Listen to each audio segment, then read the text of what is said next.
Matahari Arizona yang terik menciptakan bayangan panjang di seluruh suaka marga satwa Whispering Pines. Scout terbaring tak bergerak, tali kasar itu mengerat lehernya. Dulu dia adalah anjing gembala Jerman yang terlatih dalam pencarian dan penyelamatan, tubuhnya yang kuat kini gemetar karena kelelahan. Darah kering di bulunya menceritakan kisah perjuangan melawan ikatannya. Tapi mata kuningnya, jendela menuju jiwa yang cerdas itu, tetap menantang. Saat senja tiba di suaka itu, gerakan mulai terasa di balik rumput yang tinggi. Pertama 1, lalu 3, lalu 7 sosok besar muncul. Singa dengan mata lapar, berputar semakin dekat ke anjing yang terikat itu. Otot-otot mereka beriak di bawah bulu kuning kecoklatan saat mereka mendekat dengan niat yang jelas. Scout tidak merengek. Sebaliknya, dia mengangkat kepalanya ke arah predator yang mendekat, telinganya tegak, seolah menerima nasib apapun yang menantinya.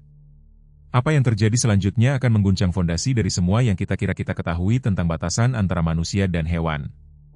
Jangan lupa untuk memberikan tanda suka dan bagikan pemikiran Anda di kolom komentar, beserta kota tempat Anda menontonnya. Sekarang, mari kita lanjutkan dengan cerita. Suaka marga satwa Whispering Pines membentang di atas 200 hektar gurun Arizona, batasnya ditandai dengan pagar tinggi yang dilapisi kawat berduri.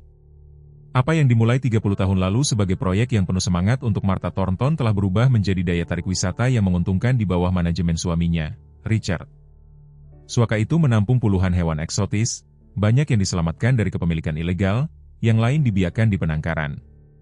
Di antara mereka, sekawanan singa Afrika tinggal di kandang seluas 10 hektar yang berbatasan dengan tempat tinggal pengurus. Richard Thornton, pada usia 72 tahun, bergerak melalui suaka itu dengan otoritas kaku seorang pria yang tidak terbiasa dipertanyakan. Wajahnya yang penuh kerutan, yang secara permanen menunjukkan ketidaksetujuan, telah menjadi lebih keras sejak Martha meninggalkannya 3 tahun sebelumnya. Staf berbisik bahwa ada sesuatu dalam diri Richard yang hancur ketika putra satu-satunya meninggal di luar negeri dalam pertempuran, tetapi tidak ada yang berani menyebutkannya di hadapannya. Hari-hari ini dia memandang suaka itu hanya sebagai bisnis, hewan-hewan itu sebagai aset dengan nilai yang diukur dalam dolar pengunjung. Bobby Jenkins telah bekerja di sana selama hampir 20 tahun. Pada usia 68 tahun, tubuhnya yang bungkuk dan tangannya yang kapalan berbicara tentang kerja keras selama beberapa dekade. Tetapi matanya yang lembut mengungkapkan seorang pria yang menemukan tujuan dalam merawat makhluk yang telah ditinggalkan orang lain. Hewan tahu siapa yang memiliki hati yang baik. Dia sering mengatakan mereka dapat mencium kebaikan seperti mereka dapat mencium ketakutan. Di belakang Richard, Bobby menyelipkan makanan tambahan untuk hewan yang lebih kurus dan berbicara kepada mereka dengan nada rendah dan menenangkan. Dr. Emily Walker baru menjadi dokter hewan suaka itu selama 8 bulan. Pada usia 35 tahun, idealismenya tetap utuh, meskipun menghadapi kenyataan bekerja di bawah manajemen Richard yang ketat. Cara istimewanya dengan hewan yang ketakutan telah membuatnya dihormati di antara staf, meskipun Richard hanya mentolerir omong kosong sentimentalnya, seperti yang dia sebut. Wakil Sheriff Frank Wilson melakukan kunjungan rutin ke suaka itu, secara resmi untuk memeriksa kepatuhan terhadap peraturan wilayah. Tidak resmi karena dia telah mengembangkan kesukaan pada singa gunung berkaki 3 yang telah dia bantu selamatkan dari perangkap pemburu. Pada usia 58 tahun, Frank membawa otoritasnya dengan ringan, lebih memilih resolusi daripada konfrontasi kapanpun memungkinkan. Dan kemudian ada Scout, anjing gembala Jerman berusia 8 tahun, dengan tag militer masih tergantung di kerahnya yang usang. Dengan dada penuh bekas luka yang sembuh dan mata yang tampaknya memahami setiap kata manusia. Scout telah tiba 6 bulan lalu dalam keadaan yang masih belum jelas bagi sebagian besar staf. Scout tidak selalu mengenal rantai dan tali. Ada saat ketika namanya bergema di zona bencana dengan hormat, ketika kakinya yang kuat membawanya melalui asap dan puing-puing untuk menemukan mereka yang telah dianggap hilang oleh orang lain. Pelatihan militernya telah membuatnya luar biasa. Tetapi indera keenamnya yang tak dapat dijelaskan untuk mendeteksi kehidupanlah yang membuatnya legendaris. Ingatan itu datang kepadanya sekarang saat dia terbaring terikat di tanah, kilasan kehidupan masa lalunya. Banjir di Tennessee tempat dia melacak seorang gadis 4 tahun yang terperangkap di bawah balok yang runtuh, merintih tetapi hidup setelah 36 jam. Kebakaran hutan California tempat dia memimpin penyelamat ke pasangan lansia yang meringkuk di dasar sungai, dikelilingi oleh api tetapi tidak tersentuh. Gempa bumi di Meksiko tempat berita internasional menangkapnya menarik selimut bayi untuk menarik perhatian pada bayi yang terkubur di bawah dinding yang roboh. Anjing itu memiliki sesuatu yang istimewa. Pawangnya, Sersan Mike Collins, biasa berkata, sepertinya dia bisa melihat menembus dinding dan mendengar detak jantung dari jarak 1 mil. Ikatan mereka telah terjalin melalui pengabdian bertahun-tahun, tidak terpatahkan, Atau begitulah yang Scott yakini, sampai It merenggut nyawa Mike selama penugasan terakhir mereka. Scott menolak untuk meninggalkan tubuh pawangnya, berjaga sampai tim penjemput tiba beberapa jam kemudian. Transisi ke kehidupan sipil telah diatur oleh seseorang di unit Mike. Scott ingat penerbangan itu, bau baru, tangan asing yang mengoper tali kekangnya dari orang ke orang. Dia telah diberikan upacara penghargaan layanan yang terhormat di suatu tempat, dengan bendera dan kamera, tetapi tanpa Mike. Penghargaan itu tidak berarti apa-apa baginya. Bobby Jenkins adalah orang pertama di Whispering Pines yang memperlakukan Scott dengan pengertian. Penjaga tanah tua itu mengenali tatapan kosong di mata anjing itu. Dia telah melihatnya pada veteran yang kembali di aula VFW setempat. Kamu dan aku akan akur saja. Bobby memberitahu Scott pada hari pertamanya, menyelipkan camilan dendeng sapi saat Richard tidak melihat. Tempat ini tidak sempurna, tetapi kamu bisa sembuh di sini jika kamu membiarkannya. Jauhi saja bos besar saat dia sedang dalam suasana hati yang buruk. Selama 6 bulan Scott telah mengikuti saran Bobby. Dia telah membuat rutinitas, berpatroli di pagar perimeter setiap pagi, tidur siang di bawah naungan gudang pemeliharaan selama panas siang hari, dan menemani Bobby dalam putaran malam untuk memeriksa hewan. Pelatihan militernya tetap terlihat dalam gerakan disiplin dan postur siaganya, tetapi secara bertahap beberapa ketegangan telah mereda dari tubuhnya yang kuat. Dr. Emily telah memperhatikan Scott selama minggu keduanya di suaka itu. Dia telah merawat seekor zebra dengan kuku yang terinfeksi ketika anjing gembala Jerman itu muncul diam-diam di pintu kandang, mengawasi dengan minat yang cerdas. Nah, halo. Dia berkata, terkejut dengan kemunculannya yang tiba-tiba. Kamu pasti Scott terkenal yang pernah kudengar. Scott memiringkan kepalanya, menilainya dengan mata kuningnya yang sadar yang tampaknya menembus langsung ke niatnya. Kamu tahu, kupikir kita pernah bertemu sebelumnya. Emily melanjutkan melepas sarung tangan lateksnya. Apakah kamu bersama tim pencarian dan penyelamatan Rocky Mountain selama banjir Boulder? Aku menjadi sukarelawan dengan layanan medis darurat. Telinga Scott terangkat saat menyebut Boulder, ekornya memberikan satu kibasan ragu-ragu. Sejak hari itu, Scott berusaha untuk hadir setiap kali Emily merawat hewan. Dia menjaga jarak hormat tetapi menyaksikan setiap prosedur dengan perhatian terfokus sehingga Emily mulai menjelaskan perawatannya dengan suara keras, seolah mengajar seorang siswa. Masalahnya dimulai 3 hari yang lalu ketika Richard telah memperoleh anak singa baru, seekor jantan dengan warna yang tidak biasa, yang ia rencanakan untuk ditampilkan secara menonjol dalam materi pemasaran suaka itu.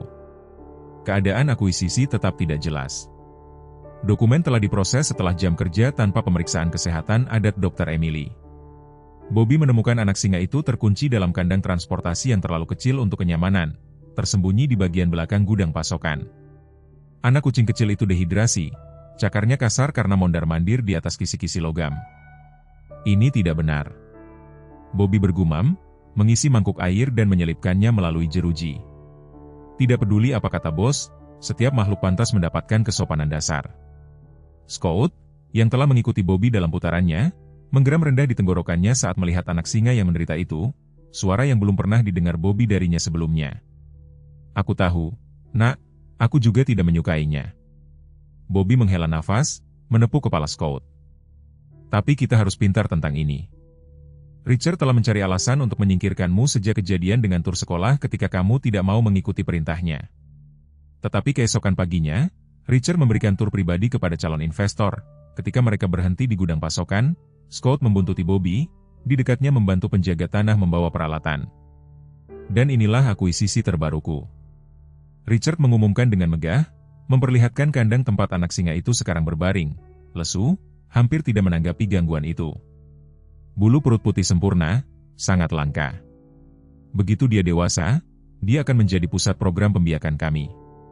Salah satu pengunjung, seorang wanita dengan mata yang baik, mengerutkan kening. Dia tidak terlihat sehat. Apakah dia sudah diperiksa oleh dokter hewan? Wajah Richard menjadi keras. Dia hanya menyesuaikan diri dengan lingkungan baru. Hewan lebih tangguh daripada yang orang kira. Ketika para investor pindah, Richard berbalik ke kandang, suaranya turun menjadi bisikan kasar. Sebaiknya kamu bersemangat pada besok, kamu investasi yang tidak berharga. Dia menusukkan batang logam melalui jeruji, menusuk anak singa itu dengan kasar. Apa yang terjadi selanjutnya terjadi begitu cepat sehingga Bobby hampir tidak mencatat urutan kejadian. Scott telah menjatuhkan tas peralatan yang dibawanya di mulutnya, menerjang ke depan dengan presisi militer dan menjepit rahangnya di pergelangan tangan Richard, tidak mematahkan kulit tetapi memberikan tekanan yang tak salah lagi. Pesannya jelas, berhenti menyakiti anak singa itu. Wajah Richard telah berubah karena amarah. Singkirkan lumpur ini dariku. Dia berteriak dengan tangan bebasnya, memukul Scott di moncongnya dengan kekuatan yang cukup untuk membuat anjing itu terhuyung mundur. Scott telah melepaskan cengkeramannya tetapi mempertahankan posisinya, menempatkan dirinya di antara Richard dan anak singa yang dikurung. Geraman rendah keluar dari dalam dadanya. Kamu sudah melakukannya sekarang, kamu sepotong bulu yang tidak berharga. Richard mendengus, merawat pergelangan tangannya. Bobby, ambil tali. Anjing ini baru saja mendapatkan tiket satu arah ke ujung properti. Dokter Emily sedang tenggelam dalam dokumen ketika teleponnya berdering dengan nama Bobby di layar. Dia menjawab dengan keceriaan standarnya. Emily berbicara. Apa yang bisa kulakukan untukmu, Bobby? Suara penjaga tanah tua itu terdengar, gemetar dan mendesak. Tidak seperti nada bicaranya yang biasa, dokter. Kami punya situasi di sini yang tidak bisa menunggu. Ini tentang Scott. Pena Emily terhenti di tengah tanda tangan. Apa yang terjadi? Apakah dia terluka? Belum, tapi dia akan terluka jika kita tidak bergerak cepat. Suara Bobby turun menjadi bisikan. Richard telah mengikatnya di sudut tenggara, tepat di tempat kandang singa bertemu dengan garis properti. Katanya dia mengajarinya pelajaran karena menggeram padanya pagi ini. Dia melakukan apa? Emily berdiri begitu tiba-tiba sehingga kursinya menabrak dinding di belakangnya. Itu dekat dengan tempat mereka melakukan pemberian makan malam, Bobby. Singa akan menciumnya di sana. Itulah intinya, dokter. Richard tahu persis apa yang dia lakukan. Kepahitan dalam suara Bobby terasa. Dia berkata, seekor anjing yang menggigit tangan yang memberinya makan pantas mendapatkan apapun yang menimpanya. Emily meraih tas medisnya, sudah bergerak menuju pintu. Aku sedang dalam perjalanan. Apakah kamu sudah menelepon Frank? Wakil keluar karena tabrakan multimobil di Jalan Raya 18. Tidak akan bebas selama berjam-jam. Napas Bobby tersengal-sengal, seperti dia berjalan cepat. Aku mencoba pergi ke sana dan melepaskan Scott sendiri. Tetapi Richard menyuruh Miguel mengawasi daerah itu dengan perintah untuk melaporkan siapapun yang ikut campur. Aku bisa kehilangan pekerjaanku, dokter, lalu siapa yang akan menjaga hewan-hewan ini? Emily meluncur ke dalam truk pikapnya, melemparkan tasnya ke kursi penumpang. Kamu melakukan hal yang benar dengan meneleponku. Richard tidak bisa memecatku karena memberikan perawatan medis kepada hewan di properti. Itu benar-benar ada dalam kontrakku. Saat dia keluar dari tempat parkir klinik, sebuah ingatan melintas di benak Emily, segmen berita yang dia tonton bertahun-tahun yang lalu, ketika masih di sekolah kedokteran hewan. Reporter itu menyoroti pekerjaan tim pencarian dan penyelamatan setelah badai dahsyat. Kamera mengarah ke seekor anjing gembala Jerman yang memimpin penyelamat melalui jalan-jalan yang banjir, fokusnya tak tergoyahkan meskipun ada kekacauan. Pawang anjing itu memanggilnya Scott. Itu tidak mungkin anjing yang sama. Emily bergumam pada dirinya sendiri. Tetapi bahkan ketika dia mengatakannya, dia ingat reaksi Scott ketika dia menyebutkan banjir boulder, cara telinganya terangkat, kilatan pengakuan di mata cerdas itu. Teleponnya berdering lagi, nomor kantor utama Suaka. Dr. Walker, suara dingin Richard Thornton terdengar, tanpa basa-basi. Aku mengerti Bobby telah menghubungimu tentang anjing gembala Jerman. Emily menarik napas dalam-dalam, memaksakan profesionalisme ke dalam suaranya. Ya, Tuan Thornton, aku khawatir tentang hewan yang berada di bawah perawatanku ditempatkan dalam bahaya. Hewan itu menyerangku, dokter. Itu adalah kewajiban yang tidak akan kutoleransi di propertiku. Dengan segala hormat, Tuan, menahan seekor anjing di dekat predator melanggar setiap peraturan kesejahteraan hewan di negara bagian. Jika sesuatu terjadi pada Scott, Anda akan menghadapi konsekuensi hukum yang serius. Tawa Richard pendek dan rapuh. Simpan ancamanmu, dokter. Anjing itu adalah milikku dan aku akan menanganinya sesuka hatiku. Pertimbangkan ini sebagai pemberitahuan resmimu untuk menjauhi bagian tenggara hari ini. Itu perintah. Saluran itu mati sebelum Emily bisa merespons, dia membanting telapak tangannya ke setir, lalu menekan lebih keras pedal gas.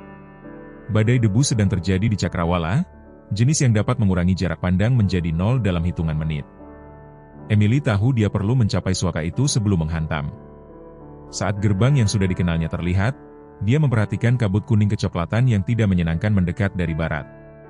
Emily melaju langsung ke pintu masuk staf, melewati area pengunjung utama. Dia meraih lencana ID-nya ketika dia melihat Mercedes perak ramping Martha Thornton diparkir di tempat yang dipesan. Pemandangan yang belum pernah terlihat di Suaka itu selama hampir 3 tahun. Bobby sedang menunggu di dekat gudang pemeliharaan, wajahnya yang keriput karena khawatir. Anda datang tepat waktu, dokter, tetapi aku khawatir keadaan menjadi lebih buruk. Richard telah memajukan jadwal makan singa. Emily merasakan darahnya menjadi dingin. Dia tidak bisa melakukan itu. Mereka seharusnya tidak diberi makan selama 3 jam lagi. Katakan itu padanya. Bobby mengarahkan dagunya ke arah gedung utama. Dia ada di sana sekarang bersama Martha. Tidak ada yang menyangka dia akan muncul hari ini. Dari semua hari, Martha ada di sini. Itu mungkin menguntungkan kita. Emily mulai menuju gedung administrasi, tetapi Bobby meraih lengannya. Ada sesuatu yang lain yang harus kamu ketahui, dokter. Aku melakukan beberapa penggalian setelah Richard membawa Scout ke sini. Anjing itu tidak hanya milik pawang militer biasa. Dia bermitra dengan Letnan Michael Thornton. Emily berhenti di jalurnya. Putra Richard? Bobby mengangguk dengan muram. Sama saja. Richard tidak pernah menyebutkannya kepada siapapun, tetapi aku menemukan surat transfer ketika aku mengajukan catatan dokter hewan bulan lalu. Scout seharusnya pensiun di sini dengan damai. Setidaknya itulah yang Martha pikirkan. Aku kira Richard telah mencari alasan untuk menyingkirkannya sejak hari pertama. Implikasinya menghantam Emily seperti pukulan fisik. Jadi ini bukan hanya tentang Scout yang membela anak singa itu. Ini pribadi, untuk Richard. Kesedihan melakukan hal-hal aneh pada seorang pria, kata Bobby lembut. Kadang-kadang lebih mudah untuk membenci apa yang mengingatkanmu akan rasa sakitmu daripada menghadapinya secara langsung. Keributan dari gedung utama mengganggu percakapan mereka saat pintu terbuka. Martha Thornton muncul, posturnya yang elegan tidak sesuai dengan amarah yang terukir di wajahnya. Richard mengikuti ekspresinya, sama-sama menggelegar. Anda tidak berhak membuat keputusan itu tanpa berkonsultasi denganku. Martha mengatakan suaranya terdengar di halaman, aku masih terdaftar sebagai pemilik bersama Suaka ini, terlepas dari situasi pribadi kita, dan aku masih orang yang menjalankan tempat ini sehari-hari. Richard balas, anjing itu berbahaya, Martha. Dia menunjukkan pembangkangan keras kepala yang sama yang membuat putra kita terbunuh. Martha tersentak seolah ditampar. Beraninya kau? Michael meninggal melayani negaranya, bukan karena cacat karakter yang Anda proyeksikan padanya. Emily mendekat dengan hati-hati, membuat kehadirannya diketahui dengan batuk yang bijaksana. Nyonya Thornton, aku Dr. Emily Walker, dokter hewan Suaka. Martha berbalik, menenangkan diri dengan upaya yang terlihat. Dr. Walker. Bobby telah menceritakan tentang pekerjaanmu di sini. Aku mengerti Anda khawatir tentang Scout. Sangat khawatir, Bu. Dia telah ditahan di lokasi yang tidak aman dan dengan jadwal makan yang diubah, jadwal tetap seperti yang telah kusetel. Richard menyela dengan dingin, dan Anda, dokter, melampaui otoritas Anda. Gemuruh guntur yang jauh menggarisbawahi kata-katanya saat badai debu merayap lebih dekat ke perimeter Suaka. Pada saat yang sama, telepon Emily berdering dengan peringatan cuaca, peringatan badai parah selama 6 jam berikutnya. Richard, kata Martha, suaranya turun menjadi tenang yang berbahaya. Jika sesuatu terjadi pada anjing Michael, aku secara pribadi akan memastikan bahwa Suaka ini diselidiki oleh setiap organisasi kesejahteraan hewan di negara itu. Wajah Richard memerah karena marah, tetapi sebelum dia bisa menjawab, teriakan panik datang dari arah kandang singa. Tuan Thornton. Itu Miguel, penjaga junior, berlari ke arah mereka dengan kepanikan tertulis di wajahnya. Pintu gerbang kandang singa terbuka. Aku tidak tahu bagaimana itu terjadi, tetapi mereka keluar. Mata Bobby bertemu dengan mata Emily dengan ngeri dan menuju langsung ke tempat Scout diikat. Badai debu menyapu Suaka seperti makhluk hidup, menelan pagar dan bangunan dalam pelukannya yang suram. Truk Emily terhuyung-huyung di jalan kerikil saat dia bernavigasi ke arah sudut tenggara. Jarak pandang menurun setiap detik. Bobby telah masuk ke kursi penumpang, lututnya yang artritis menekan dengan canggung ke dashboard, sementara Martha Thornton bersikeras untuk mengikuti dengan kendaraannya sendiri. Ambil jalan servis ini, Bobby mengarahkan, menuju ke belokan yang hampir tidak terlihat. Itu akan membawa kita lebih dekat ke tempat Richard mengikat Scout. Lampu depan truk mengukir terowongan lemah melalui debu yang berputar-putar. Emily membungkuk ke depan di atas setir, buku-buku jarinya memutih. Ada berapa banyak singa yang kita bicarakan, Bobby? 7 totalnya, kelompok utama, 4 betina, 2 jantan muda, dan sesar tua, Alpha. Bobby bersiap ketika truk itu terpental melalui lubang. Sesar semakin tua, tetapi dia masih berbahaya ketika marah. Kartu liar yang sebenarnya adalah Serena, betina tertua. Dia lebih pintar daripada kebanyakan manusia, aku tahu. Telepon Emily berdering melalui speaker truk. Richard Thornton, kemana kau pergi, Walker? Suaranya memenuhi kabin dengan amarah yang nyaris tidak terkendali. Aku melakukan pekerjaanku, Tuan Thornton. Ada hewan dalam bahaya di properti Anda. Putar truk itu sekarang juga. Aku punya staf yang menangani singa. Bobby mencondongkan tubuh ke arah speaker. Dengan apa, Richard? Selang taman dan keberanian? Anak laki-laki itu tidak terlatih untuk predator yang lepas. Jauhi ini, Jenkins. Kau sudah berada di atas es tipis. Suara Martha memecah, tampaknya terhubung ke panggilan yang sama. Richard, hentikan kegilaan ini segera. Hubungi tim tanggap satwa liar dan tayangkan ini di berita lokal. Predator berbahaya melarikan diri di Whispering Pines. Itu benar-benar akan membantu penjualan tiket. Martha. Emily memotong argumen. Tuan Thornton, kita tidak punya waktu untuk ini.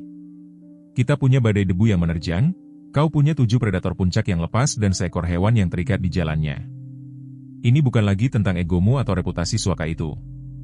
Ini tentang mencegah tragedi. Saluran itu terdiam sejenak sebelum Richard menjawab, suaranya sangat tenang. Kau ingin bermain pahlawan, Dr. Walker? Baiklah, tetapi pahami ini. Kau sendirian. Aku telah memerintahkan semua staf ke pusat pengunjung untuk keselamatan. Apapun yang terjadi di luar sana adalah tanggung jawabmu sekarang. Panggilan itu terputus tiba-tiba. Orang tua keras kepala, gumam Bobby. Sudah begitu sejak aku mengenalnya, tetapi tidak pernah seceroboh ini. Emily menekan lebih keras pedal gas. Ceritakan tentang Scout. Jika, ketika kita mencapainya, aku perlu tahu apa yang diharapkan. Apakah dia akan agresif setelah ditahan seperti ini? Bobby menggelengkan kepalanya. Bukan Scout, anjing itu memiliki lebih banyak disiplin daripada kebanyakan tentara yang kukenal di Nam, tetapi dia sudah berada di luar sana selama berjam-jam sekarang tanpa air dalam panas ini. Dia akan lemah, mungkin disorientasi. Dan hubungannya dengan putra Richard, kau bilang dia adalah mitra Letnan Thornton. Wajah Bobby yang keriput melembut dengan ingatan. Michael membawa Scout beberapa kali ketika mereka sedang cuti.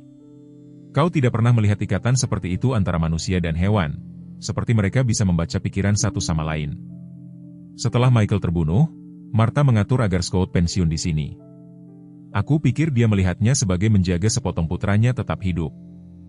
Tetapi Richard melihatnya secara berbeda, Emily menyimpulkan. Richard tidak tahan melihat anjing itu setiap hari, pengingat hidup tentang apa yang telah hilang darinya. Bobby menatap debu yang berputar-putar. Kesedihan bisa berubah menjadi sesuatu yang buruk jika kau membiarkannya. Mereka berkendara dalam diam selama 1 menit lagi sebelum Bobby menunjuk ke depan. Berhenti di sini. Kita harus berjalan kaki dari titik ini. Tiang tempat Scout diikat berjarak sekitar 100 yard ke sana. Emily meraih perlengkapan medisnya dan senter yang kuat dari belakang kursi. Saat dia keluar, angin hampir membuatnya terhuyung. Debu langsung melapisi kulit dan pakaiannya. Dia menarik bandana di atas hidung dan mulutnya. Mercedes Martha berhenti di belakang mereka, kemewahannya tampak sangat tidak pada tempatnya dalam kondisi liar. Wanita elegan itu muncul mengenakan sepatu bot hiking praktis yang kontras dengan celana mahalnya, siap meskipun penampilannya halus. Kita perlu bergegas, Martha memanggil di atas angin. Aku tahu badai ini akan semakin buruk sebelum membaik.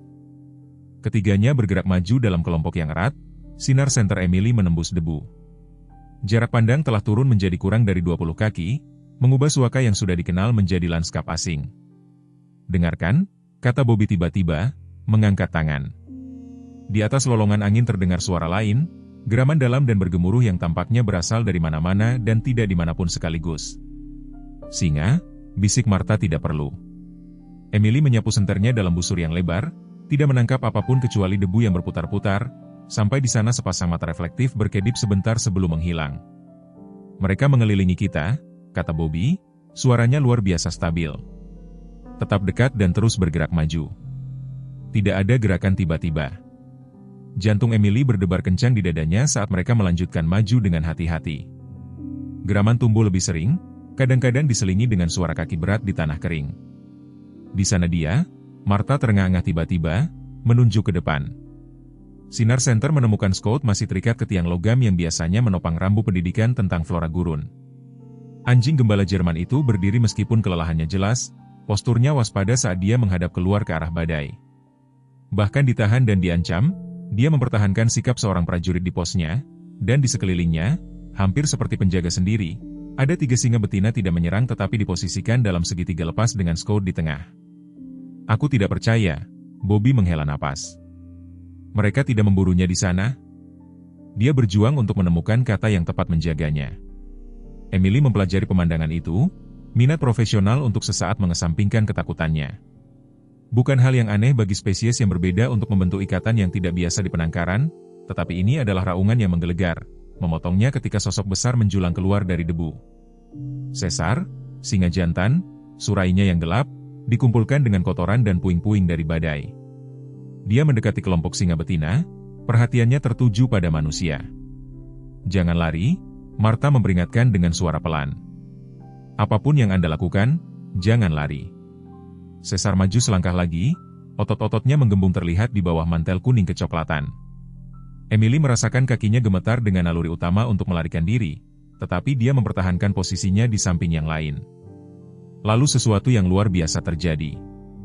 Scout menggonggong, suara tajam dan berwibawa yang memotong ratapan angin. Sesar berhenti, menolehkan kepalanya yang besar ke arah anjing gembala Jerman itu. Scout menggonggong lagi 3 kali berturut-turut. Yang membuat Emily kagum, singa besar itu mendengus sekali, lalu duduk di atas pinggulnya, masih mengawasi manusia, tetapi tidak lagi maju. Aku akan terkutuk, bisik Bobby, pelatihan militer itu berguna.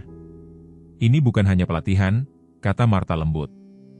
Michael selalu mengatakan Scout dapat berkomunikasi dengan hewan apapun. Kupikir dia melebih-lebihkan, tetapi sekarang Emily tidak membuang waktu untuk mempertanyakan penangguhan hukuman yang tak terduga ini. Aku perlu memeriksa kondisinya dan membebaskannya. Tutupi aku. Tutupi kau dengan apa? Bobby bertanya dengan tak percaya, pembicaraan keras kepada Raja Binatang Buas. Tetapi Emily sudah bergerak maju perlahan, tas medis digenggam di satu tangan, yang lain terulur telapak tangan ke bawah dengan gerakan yang tidak mengancam. Dia mendekat dari samping, membiarkan Scout melihat dan mengirimnya dengan jelas. Hei, Scout. Dia memanggil dengan lembut. Ingat aku, Dr. Emily, dari rumah sakit. Saya di sini untuk membantu Anda. Telinga bau Scout terangkat ke depan, pengenalan berkedip di mata cerdasnya. Dia mengeluarkan rengekan pelan, tanda pertama kesusahan yang dia tunjukkan, terlepas dari situasinya yang mengerikan. Singa betina terdekat, Serena Emily, yang diduga dari deskripsi Bobby, menyaksikan dengan intensitas yang membuat gentar tetapi tidak ikut campur. Saat Emily mencapai tiang, dari dekat, dia bisa melihat bahwa kondisi Scout bahkan lebih buruk dari yang ditakutkan. Tali itu telah membuat lehernya lecet dan gusinya menunjukkan tanda-tanda dehidrasi. Ketika dia dengan lembut mengangkat bibirnya, "Kamu anak yang pemberani," gumamnya sambil mulai mengerjakan simpulnya. Sedikit lebih lama lagi sekarang, di dekat kendaraan. Bobby sedang bercerita kepada Martha tentang sejarah Scout, mengisi celah yang tidak dia ketahui tentang pasangan putranya. Michael akan menulis surat kepada saya tentang misi mereka, kata Martha, suaranya tercekat emosi. Dia mengatakan Scout menyelamatkan unitnya 3 kali sebelumnya. Dia terdiam, tidak dapat menyelesaikan kalimat itu. Bobby mengangguk, mengerti. Anjing perang tidak mendapatkan pengakuan yang layak mereka dapatkan. Mereka melayani sekeras tentara manapun dan ketika mereka pulang, mereka memikul beban yang sama. Richard tidak pernah ingin Michael mendaftar, Martha melanjutkan. Mereka bertengkar hebat tentang itu. Ketika kami mendapat kabar itu, dia melingkarkan lengannya di sekeliling dirinya sendiri, entah untuk melawan angin atau ingatan itu, tidak jelas. Sesuatu pecah dalam diri Richard hari itu. Dia menjual bisnisnya, mencurahkan segalanya untuk memperluas suaka ini. Saya pikir itu adalah caranya menghormati kecintaan Michael pada hewan. Tapi sekarang saya bertanya-tanya apakah itu hanya cara lain untuk mengendalikan sesuatu ketika dia tidak bisa mengendalikan kesedihannya. Percakapan mereka terganggu oleh teriakan dari Emily. Talinya macet, simpulnya terlalu kencang dan saya tidak punya apapun untuk memotongnya. Bobby menepuk-nepuk sakunya dengan panik. Saya meninggalkan pisau lipat saya di gudang pemeliharaan. Sialan momen-momen orang tua ini. Martha sudah bergerak menuju Emily, mengeluarkan sesuatu dari jaketnya. Sebuah multi alat perak kecil, milik Michael, jelasnya sambil menekankannya ke tangan Emily. Saya membawanya sejak mereka mengirim barang-barang pribadinya ke rumah. Emily membuka bilah pisau dan menggergaji tali tebal itu, menyadari singa-singa itu bergerak gelisah di sekitar mereka. Badai semakin hebat, angin sekarang cukup kuat untuk membuat berdiri menjadi sulit. Pasir dan puing-puing menghantam mereka tanpa ampun. Hampir sampai, dia menyemangati Scott, yang tetap diam seperti patung untuk mempermudah pekerjaannya. Satu lagi. Sebuah tembakan memecah angin yang melolong. Singa-singa itu langsung berpencar, menghilang ke dalam debu yang berputar-putar seolah-olah mereka tidak pernah ada di sana.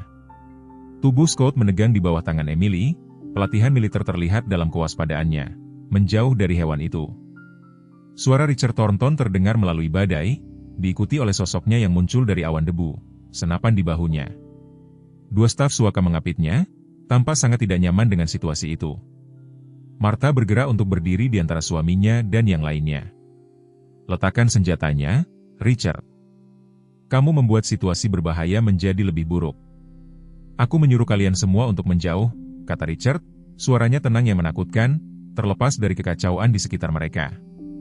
Ini adalah suaka saya dan saya akan menanganinya dengan cara saya sendiri. Emily melanjutkan, menggergaji tali itu, mengabaikan perintah Richard. Caramu melibatkan kekejaman terhadap hewan dan membahayakan nyawa, termasuk stafmu sendiri. Anjing itu, Richard meludah, kata itu adalah pengingat akan semua yang telah hilang. Michael masih hidup jika dia tidak begitu bertekad untuk bermain sebagai pahlawan. Michael menjalani kehidupan yang dia pilih, Martha membalas, suaranya semakin kuat. Dia meninggal, menyelamatkan rekan satu timnya, karena itulah dirinya. Siapa kami membesarkannya. Dan Scott ada di sana bersamanya sampai akhir. Richard, mereka memulihkan tubuh Michael karena Scott menolak untuk meninggalkan sisinya, bahkan di bawah tembakan. Tali itu akhirnya putus di bawah pisau Emily. Scott berdiri bebas tetapi tidak lari. Sebaliknya, dia memposisikan dirinya di depan Emily, perisai hidup antara dia dan senapan. Wajah Richard berkerut melihat pemandangan itu, masih melindungi manusia bahkan setelah apa yang telah kami lakukan padamu. Senapan itu goyah di tangannya. Mengapa kamu tidak bisa melindungi putraku dengan baik? Rasa sakit yang mentah dalam suaranya menggantung di udara di antara mereka semua. Untuk sesaat, hanya ada suara angin dan napas mereka yang terengah-engah. Kemudian Scott melakukan sesuatu yang tidak terduga. Perlahan, dengan sengaja, dia berjalan menuju Richard, berhenti hanya beberapa kaki dari pria yang telah menghukumnya mati.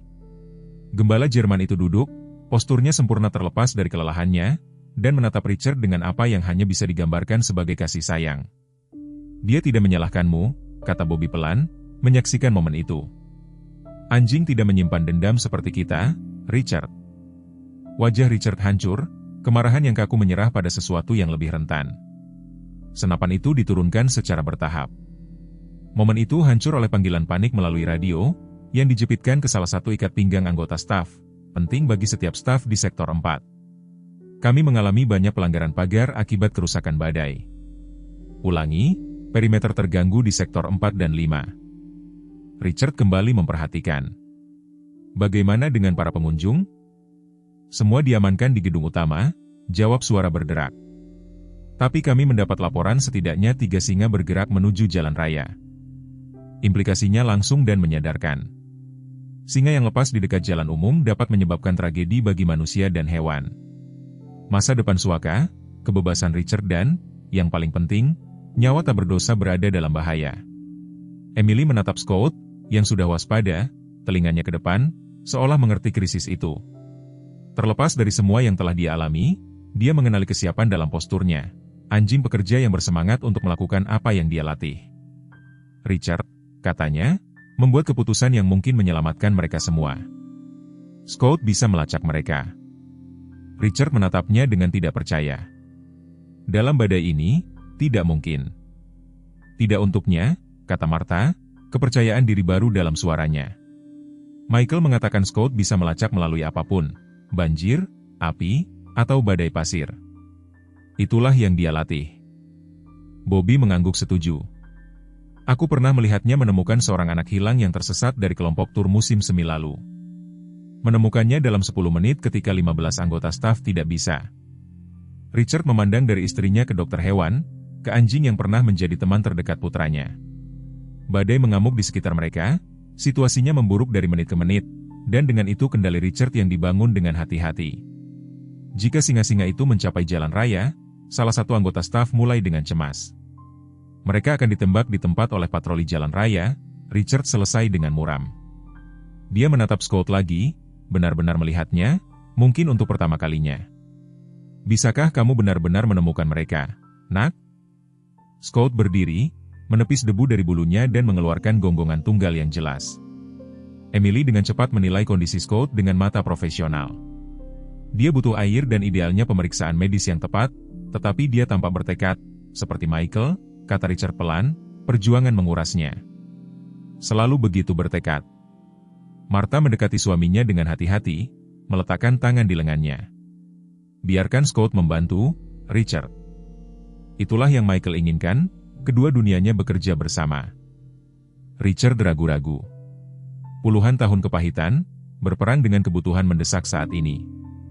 Akhirnya dia mengangguk sekali dengan tajam. Lakukan, tetapi Dr. Walker ikut dengannya. Emily tidak ragu-ragu. Aku butuh radio, air untuk Scott, dan panah penenang jika kita perlu menaklukkan singa-singa itu dengan aman. Saat staf bergegas mengumpulkan persediaan, Bobby mendekat ke Emily. Scott tidak akan mengecewakanmu, Dok, tapi hati-hati di luar sana. Badai ini semakin buruk, dan ada lebih dari sekadar singa yang perlu dikhawatirkan. Emily mengangguk, menerima radio dan botol air dari salah satu anggota staf yang kembali. Dia berlutut di samping Scott, memeriksa luka di lehernya dengan cepat dan menawarinya air, yang dia minum dengan lahap tetapi efisien, tidak menyia-nyiakan setetes pun. Siap untuk satu misi lagi, nak? Tanyanya, menatap mata kuning cerdas itu. Respons Scott adalah berbalik ke arah perimeter barat, hidungnya terangkat untuk menangkap aroma melalui udara yang penuh debu. Tujuannya telah dipulihkan dan dengan itu pembaruan kekuatan yang terlihat mengalir melalui tubuhnya yang babak belur. Saat Emily bersiap untuk mengikuti Scott ke jantung badai, dia menangkap mata Martha. Wanita yang lebih tua itu mengangguk sekali, isyarat kepercayaan dan harapan. Bahkan Richard berdiri menonton. Senapan, sekarang diarahkan dengan aman ke tanah, ekspresinya tak terbaca melalui debu yang berputar-putar. Masa depan Suaka dan mungkin penebusan Richard sekarang berada di pundak hewan yang telah dia coba hancurkan. Ironi itu tidak hilang pada siapapun dari mereka saat Scott memimpin Emily ke dalam badai yang membutakan. Misinya jelas, menemukan singa-singa itu sebelum tragedi bisa terjadi.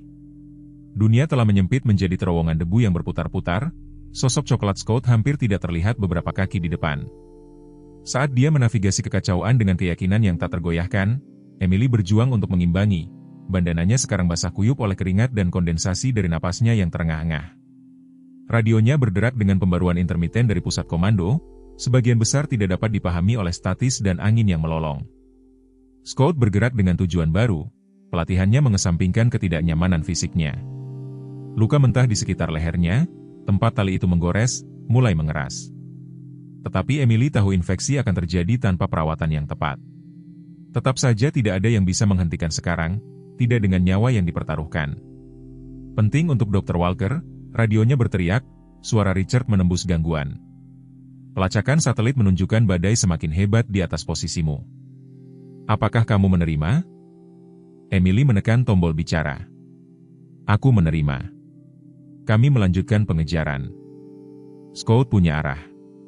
Patroli jalan raya melaporkan lalu lintas berhenti sekitar 1 mil dari perimeter timur. Mereka punya visual setidaknya 1 singa. Berita lokal sudah ada di tempat kejadian. Situasinya meningkat lebih cepat dari yang ditakutkan Emily. Katakan pada mereka untuk tidak menembak kecuali benar-benar diperlukan. Kami membuat kemajuan. Scott berhenti tiba-tiba, tubuhnya menegang saat dia menguji udara. Dia melihat kembali ke Emily, lalu dengan sengaja mengubah arah, menuju timur laut. Dia punya sesuatu, Emily melaporkan ke radio, menuju jalan raya. Sekarang Scout berlari dan Emily memaksakan diri untuk mengimbangi, paru-parunya terbakar karena kelelahan. Mereka melewati kenaikan kecil dan melempar istirahat sesaat di awan debu. Emily melihat jalan raya, di bawah garis mobil yang berhenti, lampu darurat berkedip dan yang pasti bentuk kuning kecoklatan bergerak di sepanjang penghalang pinggir jalan. Konfirmasi visual, dia terengah-engah ke radio, satu singa di jalan raya. Bisakah kamu mengidentifikasi yang mana? Suara Bobby terdengar. Emily menyipitkan mata, sepertinya salah satu pejantan muda, belum dewasa. Itu pasti Simba, jawab Bobby, ketegangan terlihat dalam suaranya. Dia yang paling penakut dari kawanan itu, tidak dapat diprediksi jika ketakutan. Scout sudah menghitung pendekatan mereka, berputar lebar untuk mendapatkan arah angin dari singa muda itu. Emily mengikuti pimpinannya, mempercayai nalurinya daripada logika manusianya. Dia membuka kunci pistol penenang dari ikat pinggangnya, memeriksa apakah anak panah itu dimuat dengan benar. Saat mereka mendekat, situasi di jalan raya menjadi lebih jelas. Petugas patroli jalan raya telah membuat perimeter, menjaga wisatawan dan kru berita pada jarak yang aman, tetapi tangan mereka melayang di dekat senjata dinas mereka. Singa muda itu mondar-mandir dengan gugup di sepanjang penghalang beton, bingung dan gelisah oleh lingkungan yang tidak dikenalnya dan kerumunan yang berkumpul. Aku butuh 30 detik tanpa sirene, tanpa suara keras, Emily mengirim radio, katakan pada patroli jalan raya untuk mempertahankan posisi mereka. Dia tidak perlu khawatir tentang Scout. Dia sudah memposisikan dirinya dengan sempurna. Perut, merangkak melalui semak-semak sampai dia berada dalam jarak 50 yard dari Simba. Emily kagum pada pendekatan taktisnya, yang begitu jelas merupakan hasil pelatihan militer. Singa muda itu merasakan sesuatu dan berputar, menghadap arah Scout dengan geraman gemuruh. Emily membeku, pistol penenang setengah terangkat, takut gerakan apapun akan memicu serangan atau pelarian. Apa yang terjadi selanjutnya menentang semua yang Emily pahami tentang perilaku hewan. Scout bangkit perlahan ke posisi berdiri, sepenuhnya memperlihatkan dirinya kepada singa. Kemudian, dengan sengaja, dia menurunkan kepala dan bahunya dalam apa yang tampak seperti postur tunduk sebelum memberikan 3 gonggongan pendek dan tajam. Sikap agresif Simba goyah. Singa itu memiringkan kepalanya, telinganya bergerak ke depan dengan rasa ingin tahu daripada agresi. Scout menggonggong sekali lagi kemudian berbalik dan berlari beberapa langkah kembali ke arah Suaka sebelum berhenti untuk melihat ke atas bahunya. Dia berkomunikasi dengannya, bisik Emily, terlalu heran untuk menekan tombol radionya. Simba ragu-ragu, melihat antara Scout dan jalan raya yang penuh dengan manusia. Scout menggonggong lagi, lebih mendesak kali ini, dan mengambil beberapa langkah lagi menuju Suaka. Yang membuat Emily kagum, singa muda itu mulai mengikuti, mempertahankan jarak yang hati-hati tetapi jelas menanggapi bimbingan Scout. Dia tetap tidak bergerak, hampir tidak bernapas, saat gembala Jerman itu memimpin pemangsa yang bingung itu menjauh dari jalan raya dan kembali menuju tanah Suaka. Dr. Walker ke komando, dia akhirnya berhasil mengirim radio. Kamu tidak akan mempercayai ini, tetapi Scout menggiring Simba kembali ke Suaka. Tidak perlu penenang. Aku mengikuti dari jarak yang aman. Radio meledak dengan seruan dan pertanyaan yang diabaikan Emily. Dia perlu fokus pada keajaiban yang terbentang di hadapannya. Scout mempertahankan kecepatan yang sempurna, cukup cepat untuk menjaga minat Simba, cukup lambat untuk memungkinkan singa itu mengikuti dengan nyaman. Setiap beberapa yard dia akan berhenti dan melihat ke belakang, memastikan muatan yang tidak mungkin itu masih mengikuti. Itu adalah kelas master dalam komunikasi hewan yang dilakukan oleh seekor anjing yang seharusnya terlalu trauma dan kelelahan untuk pekerjaan yang begitu presisi. Mereka berada di tengah jalan kembali ke perimeter Suaka ketika radio Emily berderak lagi. Dr. Walker, suara Richard terdengar, biasanya tertahan. Kami telah menemukan 2 singa lainnya. Mereka berada di pusat pengunjung. Emily berhenti di jalurnya. Pusat pengunjung? Kupikir semua orang diamankan di dalam. Mereka. Singa-singa itu tidak mencoba masuk. Mereka hanya menunggu di dekat pintu utama. Laporan staf mereka tampak tenang. Kecurigaan terbentuk di benak Emily. Apakah salah satunya Serena, betina yang lebih tua? Afirmatif, jawab Richard. Serena dan salah satu betina muda? Emily menyaksikan saat Scout melanjutkan penggiringan Simba yang hati-hati. Kupikir aku mengerti apa yang terjadi, Tuan Thornton. Singa-singa itu tidak berperilaku seperti pemangsa yang melarikan diri, mereka berperilaku seperti regu pencari yang terkoordinasi. Itu konyol, Richard mengejek, tetapi tanpa racunnya yang biasa. Benarkah? Scott mampu melacak singa-singa itu melalui badai ini. Mungkin mereka juga bisa melacaknya. Emily terus maju, mengikuti pasangan yang tidak mungkin di depannya. Kami sekitar 10 menit dari pintu masuk selatan. Siapkan tim penahanan, tetapi suruh mereka mengikuti pimpinanku. Pagar perimeter suaka terlihat melalui debu yang berputar-putar. Sebuah bagian tertekuk di mana badai telah melemparkan pohon akasia besar di atasnya. Scott membimbing Simba langsung menuju pembukaan, kemudian berhenti, memungkinkan singa muda itu untuk melanjutkan ke dalam tanah suaka terlebih dahulu, sebelum mengikuti. Emily mendekati pelanggaran itu dengan hati-hati, mengirim radio posisinya.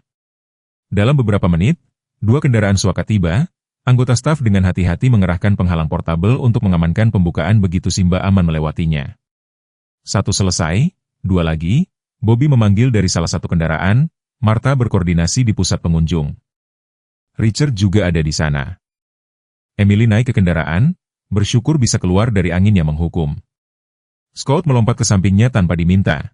Sisi-sisinya terengah-engah dengan kelelahan tetapi matanya masih waspada.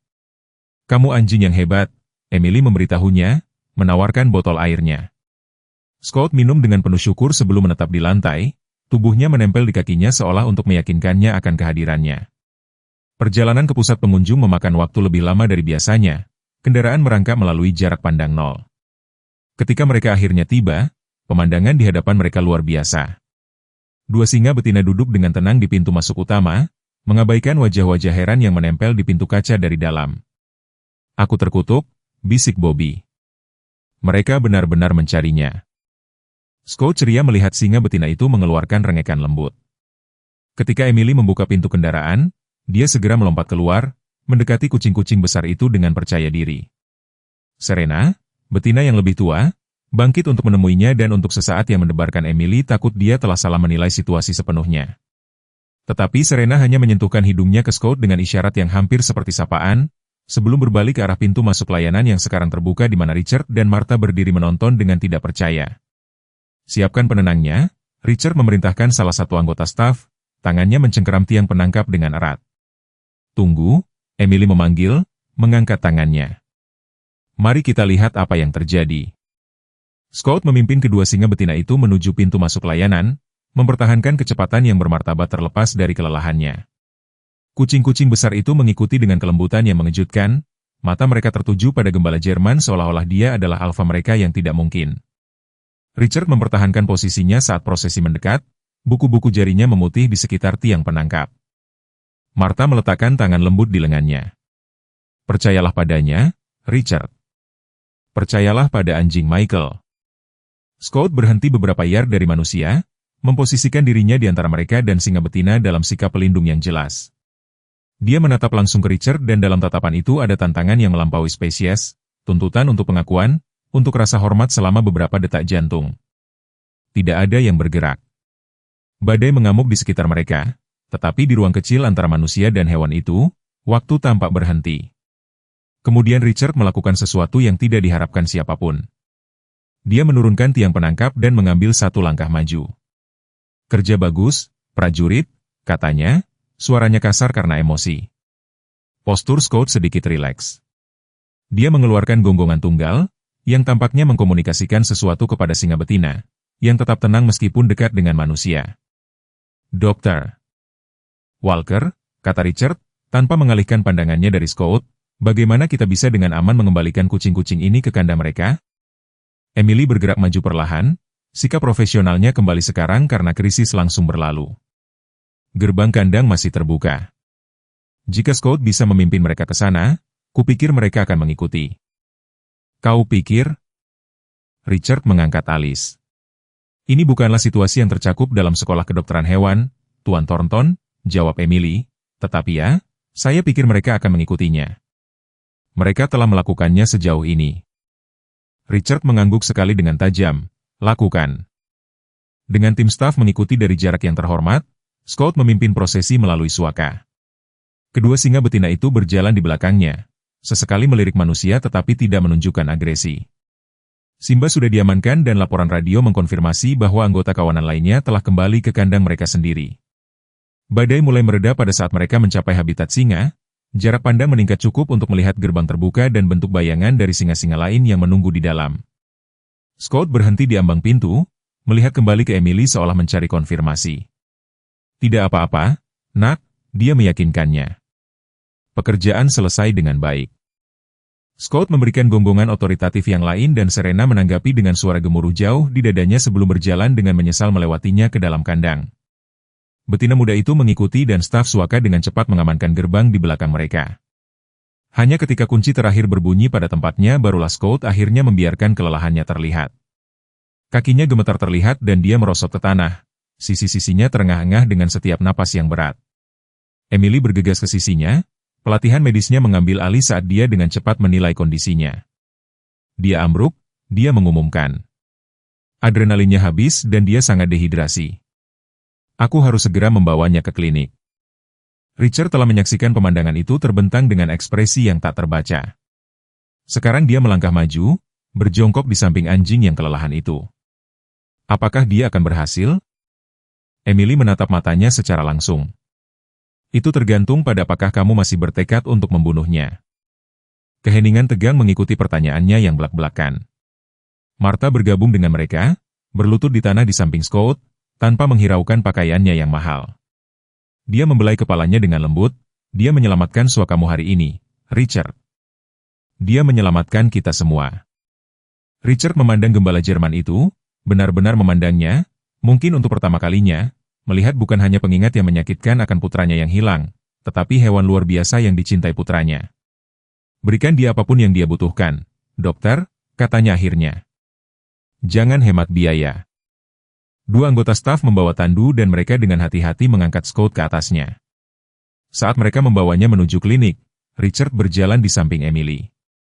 Aku telah menghabiskan 3 tahun menyalahkannya, kata Richard pelan, menyalahkannya karena tidak melindungi Michael karena selamat ketika putraku tidak. Bukan begitu cara kerja kemitraan, jawab Emily, tetap mengawasi dada Scott yang naik dan turun.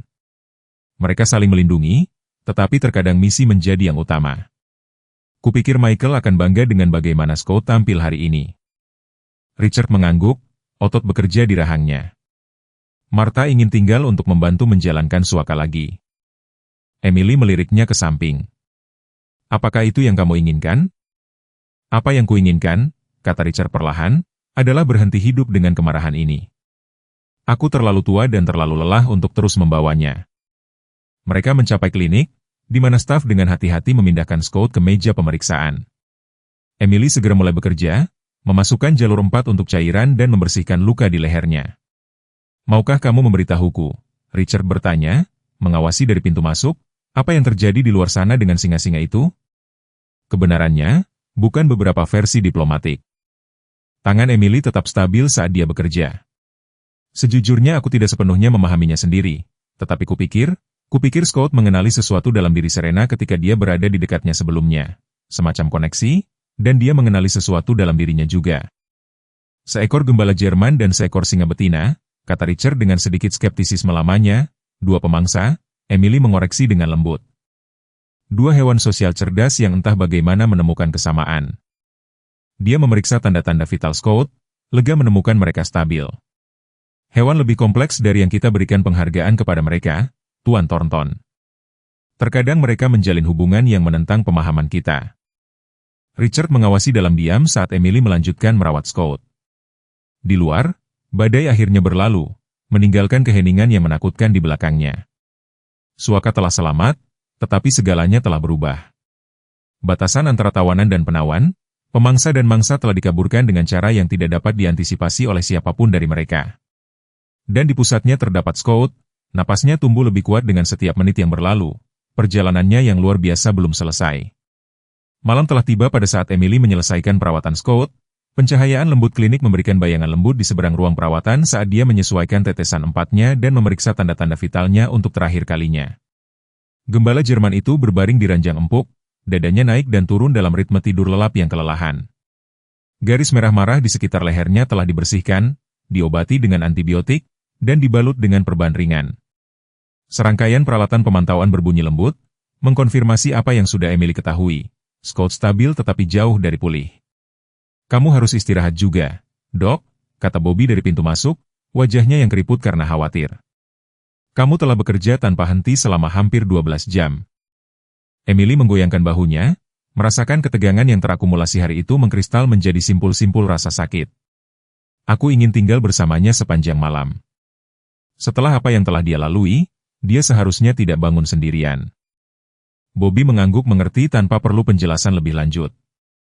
Dia meletakkan termos dan kantong kertas di atas meja.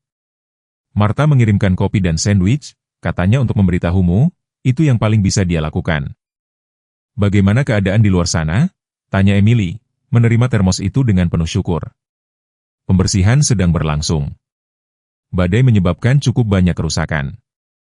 3 bagian pagar perimeter roboh, paviliun pendidikan kehilangan setengah atapnya dan ada puing-puing yang tersebar dari neraka hingga sarapan. Bobby duduk di kursi di sampingnya dengan dengusan yang berbicara tentang sendi yang menua dan kelelahan yang mendalam. Tetapi semua hewan telah diperhitungkan dan tidak ada yang terluka. Itulah keajaiban dalam semua ini. Emily melirik Scott. Bukan tidak ada, tidak ada, Bobby setuju dengan lembut. Mereka duduk dalam keheningan yang nyaman selama beberapa menit. Satu-satunya suara adalah dengungan lembut peralatan medis dan rengekan mimpi Scott sesekali. Richard telah bersembunyi di kantornya sejak kamu membawa Scott masuk, kata Bobby akhirnya. Martha bersamanya. Martha bersamanya? Pertama kali mereka berada di ruangan yang sama selama lebih dari 10 menit tanpa berdebat dalam 3 tahun. Menurut gosip para staf, Emily menyesap kopinya, menikmati kehangatan yang kaya. Dia tampak berbeda di akhir sana, seperti ada sesuatu yang telah bergeser. Duka itu hal yang aneh, Bobby merenung, pandangannya jauh. Itu bisa mengeraskan hati seorang pria, mengubahnya menjadi jahat dan kecil, atau itu bisa membukanya. Membiarkan cahaya kembali masuk. Kadang-kadang dibutuhkan kejutan pada sistem untuk berpindah dari satu ke yang lain. Dia mengangguk ke arah Scott. Saya rasa melihat anjing itu menyelamatkan suakanya setelah apa yang Richard coba lakukan padanya. Ya, itu jenis kejutan yang membuat seorang pria melakukan evaluasi diri. Sebuah ketukan lembut menyela percakapan mereka. Wakil Frank Wilson berdiri di ambang pintu, seragamnya berdebu dan ekspresinya serius. Selamat malam, Dr. Bobby. Dia menyapa mereka dengan sentuhan topi. Saya pikir saya akan mampir dan memeriksa pahlawan kita sebelum saya kembali ke kantor polisi. Emily memberi isyarat agar dia masuk. Dia stabil, dehidrasi, kelelahan, dan luka di leher itu akan membutuhkan waktu untuk sembuh sepenuhnya, tetapi dia akan pulih sepenuhnya dengan perawatan yang tepat. Frank mendekati tempat tidur, mempelajari Scott dengan kekaguman yang tulus. Mendengar apa yang dia lakukan di luar sana. Tidak akan mempercayainya jika saya tidak melihat rekaman patroli jalan raya sendiri. Dia menggelengkan kepalanya dengan heran. Memimpin seekor singa seperti anak anjing yang hilang. 3 singa. Semuanya, Bobby mengoreksi dengan bangga yang tenang. Menyelamatkan reputasi Suaka dan mungkin menyelamatkan kucing-kucing itu dari ditembak juga. Ekspresi Frank menjadi tenang. Itulah sebagian alasan saya di sini. Ada beberapa komplikasi. Kru berita mendapat rekaman seluruh insiden di jalan raya. Itu tayang di setiap saluran lokal dan stasiun nasional juga telah mengambilnya. Emily merasakan simpul terbentuk di perutnya. Komplikasi macam apa? Jenis yang melibatkan frasa seperti membahayakan hewan dan mengabaikan keselamatan publik secara sembrono. Frank melepaskan topinya, memutarnya di tangannya dengan tidak nyaman. Dewan Kesejahteraan Hewan Daerah mendesak saya, menuntut penyelidikan penuh tentang bagaimana singa-singa itu bisa lepas dan mengapa seekor anjing diikat di dekat kandang mereka. Richard, Emily menghembuskan napas, implikasinya menghantamnya. Mereka bisa menutup Suaka itu paling tidak, Frank menegaskan dengan suram. Richard bisa menghadapi tuntutan pidana juga, tergantung pada apa yang ditemukan penyelidikan. Bobby berdiri tiba-tiba, kursinya bergesekan dengan linoleum. Itu tidak benar. Richard melakukan kesalahan yang mengerikan hari ini, tapi dia telah mendedikasikan 30 tahun untuk hewan-hewan ini. Anda tidak bisa begitu saja. Itu bukan wewenang saya, Bobby. Frank menyela dengan lembut. Saya hanya memberitahu kalian karena saya juga peduli dengan tempat ini. Para penyelidik akan berada di sini pagi-pagi besok. Kesungguhan situasi itu menyelimuti ruangan seperti beban fisik. Suaka itu, dengan semua kekurangannya, di bawah manajemen Richard baru-baru ini, adalah rumah bagi lusinan hewan yang tidak bisa dilepaskan ke alam liar. Penutupan akan berarti masa depan yang tidak pasti bagi mereka semua dan bagi para staf yang merawat mereka. Apakah Richard tahu? Emily bertanya. Frank mengangguk. Baru saja dari kantornya. Itulah alasan lain saya mampir. Dia ragu-ragu, melirik ke arah Scott yang sedang tidur. Dia memanggilmu. Dokter bilang dia perlu bicara tentang Scott sebelum para penyelidik tiba. Emily merasakan amarah yang melindungi. Jika dia pikir dia bisa meyakinkan saya untuk menutupi dia. Bukan seperti itu. Frank meyakinkannya dengan cepat. Dia tampak berbeda. Martha juga ada di sana. Mereka ingin berbicara denganmu bersama. Emily menatap Scott, enggan meninggalkannya bahkan untuk sesaat. Bobby seolah membaca pikirannya. Pergilah, dia mendorong. Aku akan menemaninya. Aku janji pada anak itu, aku akan menjaganya dan aku berniat menepati janjiku. Setelah ragu sejenak, Emily mengangguk. Dia memeriksa tanda-tanda vital Scott sekali lagi, lalu mengikuti Frank keluar dari klinik dan melintasi halaman suaka yang gelap menuju gedung administrasi. Udara malam terasa sejuk dan jernih setelah badai, bintang-bintang muncul dalam konstelasi yang cemerlang di atas kepala. Satu-satunya suara adalah langkah kaki mereka di jalan setapak berkerikil dan panggilan jauh hewan nokturnal. Kantor Richard menempati seluruh lantai atas gedung administrasi, ruang yang dirancang untuk menghadap ke halaman utama suaka. Saat Emily masuk, dia terkejut dengan betapa berbedanya rasanya dari pertemuan mereka sebelumnya. Lampu langit-langit yang keras telah diganti dengan cahaya hangat dari lampu meja tunggal. Richard duduk, bukan di belakang mejanya yang megah, tetapi di salah satu kursi pengunjung. Posturnya tidak memiliki otoritasnya yang kaku seperti biasanya. Martha menempati kursi di sampingnya, tangannya bertumpu ringan di lengannya. Dr. Walker, Richard mengakui kedatangannya dengan anggukan. Terima kasih sudah datang. Silakan duduk. Emily mengambil kursi yang ditawarkan, memperhatikan perubahan halus dalam penampilan Richard, dasi yang dilonggarkan, kekusutan yang tidak biasa dari rambut abu-abunya yang biasanya rapi, kemerahan di sekitar matanya yang menunjukkan emosi baru-baru ini. Bagaimana keadaannya? Martha bertanya, kekhawatiran tulus dalam suaranya.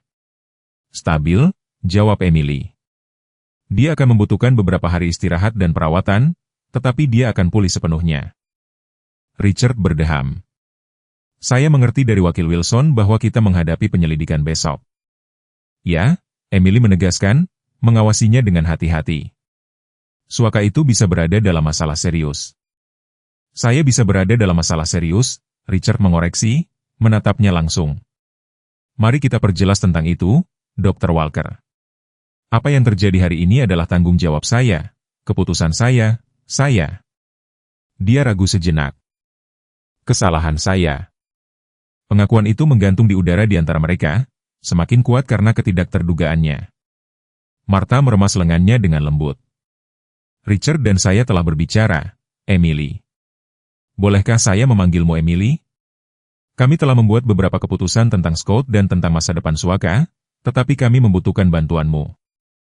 Emily sedikit mencondongkan tubuh ke depan. Bantuan macam apa? Richard meraih folder di mejanya, menyerahkannya kepada Emily. Di dalamnya ada dokumen hukum, pengalihan kepemilikan untuk Scott, dengan nama Emily terdaftar sebagai penerima. Aku ingin kamu membawanya, Richard berkata sederhana. Secara hukum, permanen. Emily menatap dokumen itu dengan bingung. Saya tidak mengerti. Baru beberapa jam yang lalu Anda siap untuk. Dia tidak bisa memaksa dirinya untuk menyelesaikan kalimat, membunuhnya. Richard menyelesaikannya dengan terus terang. Ya, dan sekarang saya mencoba dengan cara kecil untuk menebus kelalaian penilaian yang tak termaafkan itu. Dia menunjuk ke dokumen itu. Scott pantas mendapatkan rumah dengan seseorang yang mengakui nilainya, yang merawatnya dengan benar. Tetapi bagaimana dengan suaka itu? Emily bertanya. Jika penyelidikan berjalan buruk, Martha dan saya siap untuk mengundurkan diri dari kepemilikan. Richard menyela, kami telah menghabiskan beberapa jam terakhir untuk menyusun surat-surat untuk mentransfer suaka ke perwalian nirlaba dengan Dewan Direksi Profesional. Dia tersenyum samar pada keterkejutan Emily yang jelas. Jangan terlihat begitu terkejut, dokter. Bahkan anjing tua pun bisa belajar trik baru, dengan motivasi yang cukup. Martha mencondongkan tubuh ke depan, fitur elegannya dianimasikan dengan tujuan yang baru ditemukan. Kami ingin Anda berada di dewan itu, Emily. Anda dan Bobby, keduanya adalah orang-orang yang benar-benar peduli dengan hewan, bukan hanya hasil akhirnya. Emily mencoba memproses pembalikan dramatis ini. Mengapa sekarang? Mengapa tidak sebelumnya? Mengapa harus sampai seperti ini? Ekspresi Richard menjadi gelap karena malu. Kebanggaan, kekerasaan, duka, yang tidak pernah saya atasi dengan benar. Dia berdiri dan berjalan ke jendela, menatap suaka itu, diterangi oleh lampu keamanan. Ketika Michael meninggal, saya mengubur diri saya dalam memperluas tempat ini, menjadikannya menguntungkan, seolah-olah kesuksesan entah bagaimana bisa mengisi lubang yang dia tinggalkan. Saya berhenti melihat hewan sebagai makhluk hidup dan mulai melihat mereka sebagai aset. Dia berbalik untuk menghadapi Emily, fitur-fiturnya dilembutkan oleh penyesalan yang tulus. Hari ini saya menyaksikan hewan yang telah saya hukum mati menyelamatkan semua yang telah saya bangun. Saya menyaksikan dia memimpin singa-singa itu dengan lebih bermartabat dan berani daripada yang telah saya tunjukkan selama bertahun-tahun. Suaranya tumbuh. Aku melihat putraku di dalam dirinya, Dr. Walker, bukan sebagai pengingat menyakitkan tentang apa yang telah hilang dariku, tetapi sebagai perwujudan hidup dari apa yang Michael hargai, pelayanan, pengorbanan, kesetiaan. Martha bergabung dengan suaminya di jendela, berdiri dekat tetapi tidak terlalu bersentuhan. Kita tidak bisa mengubah apa yang terjadi hari ini, tetapi kita dapat memastikan itu tidak akan pernah terjadi lagi dan bahwa Scott dilindungi selama sisa hidupnya. Emily melihat ke bawah pada pengalihan kepemilikan di tangannya, lalu kembali ke pasangan di hadapannya. Di wajah mereka, dia melihat penyesalan dan tekad yang tulus, langkah pertama menuju penebusan. Apa yang Anda butuhkan dari saya? Dia bertanya akhirnya. Katakan kepada para penyelidik yang sebenarnya, Richard berkata tanpa ragu-ragu. Semuanya. Aku akan melakukan hal yang sama. Apapun konsekuensinya, aku akan menghadapinya. Emily mengangguk perlahan, sebuah rencana sudah terbentuk di benaknya. Saya akan membantu sebisa saya, tetapi prioritas saya haruslah kesejahteraan Scott, seperti seharusnya. Martha setuju dengan hangat. Itulah mengapa kami ingin Anda memilikinya. Saat percakapan berlanjut hingga malam, tidak seorang pun dari mereka memperhatikan sosok diam yang mengawasi dari kandang singa di seberang halaman. Serena berdiri tak bergerak di garis pagar, mata ambernya tertuju pada gedung klinik tempat Scott berbaring, memulihkan diri, seorang penjaga yang menjaga jenisnya sendiri atas sekutu yang tidak mungkin. Pagi tiba dengan cahaya keemasan lembut, khas gurun, menerangi kerusakan badai suaka dalam kelegaan yang mencolok. Emily berhasil tidur beberapa jam yang gelisah di dipan di samping tempat tidur Scott, sering bangun untuk memeriksa tanda-tanda vitalnya dan menyesuaikan obat-obatannya. Dia sedang meninjau hasil tes darah terbarunya ketika pintu klinik terbuka untuk mengungkapkan Martha membawa nampan berisi kopi dan sarapan. Saya pikir Anda bisa menggunakan ini, kata Martha, meletakkan nampan di meja terdekat. Bobby memberitahu saya Anda hampir tidak meninggalkannya sepanjang malam. Emily menerima kopi dengan rasa syukur. Dia mengalami masa sulit sekitar pukul 3 pagi. Demamnya naik sebentar. Sekarang sudah terkendali, tetapi saya tidak ingin mengambil risiko meninggalkannya. Martha mendekati tempat tidur Scott, ekspresinya melembut saat dia menatap anjing gembala Jerman yang sedang tidur. Napasnya lebih dalam dan lebih teratur pagi ini, tubuhnya akhirnya menyerah pada proses penyembuhan. Dia terlihat lebih baik, dia mengamati. Lebih kuat. Dia seorang pejuang, Emily setuju. Anjing militer dibiarkan untuk ketahanan dan Scott tampaknya luar biasa bahkan menurut standar itu. Martha mengulurkan tangan ragu-ragu, jari-jarinya yang terawat melayang di atas kepala Scott sebelum dengan lembut membelai di antara telinganya. Saya telah membaca surat-surat lama Michael, katanya pelan. Dia menulis tentang Scott di hampir setiap surat. Apakah kamu tahu? Mereka dipasangkan bersama ketika Scott baru berusia 1 tahun. Michael menggambarkannya sebagai pertemuan jiwanya dalam spesies lain. Emily memperhatikan kelembutan dalam ekspresi Martha, melihat sekilas ibu di balik eksterior yang dipoles. Dia pasti seorang pemuda yang luar biasa. Dia, Martha menegaskan dengan senyum sedih, menyentuh bibirnya. Keras kepala seperti ayahnya, tetapi dengan kelembutan yang menjadi miliknya sendiri.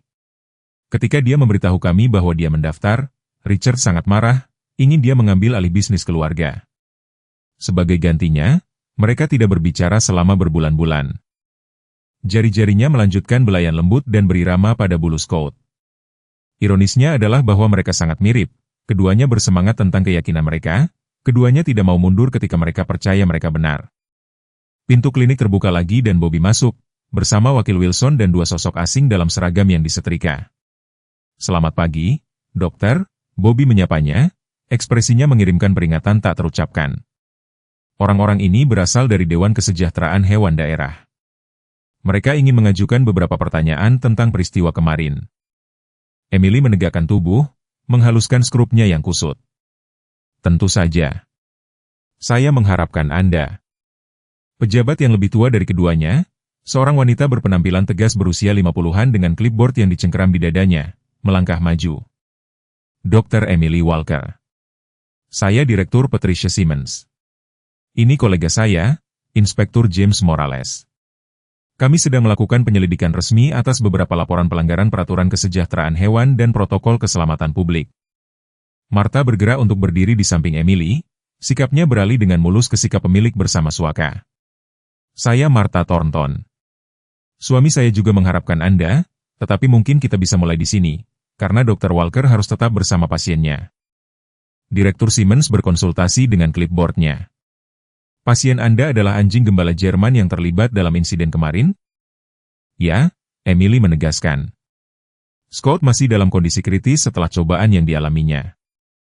Inspektur Morales mendekati tempat tidur Scott, mempelajari perban di sekitar lehernya dengan ketidakpedulian profesional. Cedera ini konsisten dengan ditahan secara tidak pantas. "Apakah itu benar?" Dokter Emily menatapnya dengan mantap. "Ya." Scott diikat ke tiang logam dengan tali yang terlalu ketat, menyebabkan luka di lehernya dan dehidrasi parah. "Dan siapa yang bertanggung jawab untuk menahan hewan dengan cara ini?" Direktur Simmons bertanya, pena terangkat di atas formulirnya. Keheningan yang berat memenuhi ruangan.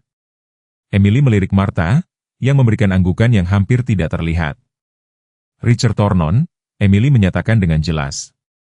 "Pemilik suaka." Direktur Simmons membuat catatan, ekspresinya tidak mengungkapkan apapun. "Dan apa tujuan menahan hewan di lokasi ini, yang saya pahami berada di dekat kandang singa?" Sebelum Emily bisa menjawab, pintu klinik terbuka sekali lagi. Richard masuk, tanpa seolah-olah dia telah menua 1 dekade dalam semalam. Setelan jas yang biasanya rapi telah diganti dengan kemeja berkancing sederhana dan celana kaki, dan rambut peraknya tidak disisir. Tujuannya, katanya, suaranya mantap meskipun penampilannya yang lesu, adalah hukuman. "Saya menahan Scott di dekat kandang singa, dengan sengaja mengetahui jadwal makan dan kemungkinan dia akan berisiko ketika badai merusak pagar." Alis Direktur Simmons sedikit terangkat mendengar pengakuan jujur ini.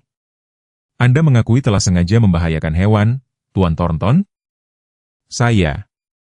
Richard bergerak sepenuhnya ke dalam ruangan, berdiri tegak meskipun beban pengakuan. "Saya bertindak karena keluhan dan amarah pribadi, menempatkan Scott dan, berpotensi, publik dalam risiko melalui tindakan saya. Tidak ada pembenaran untuk apa yang saya lakukan."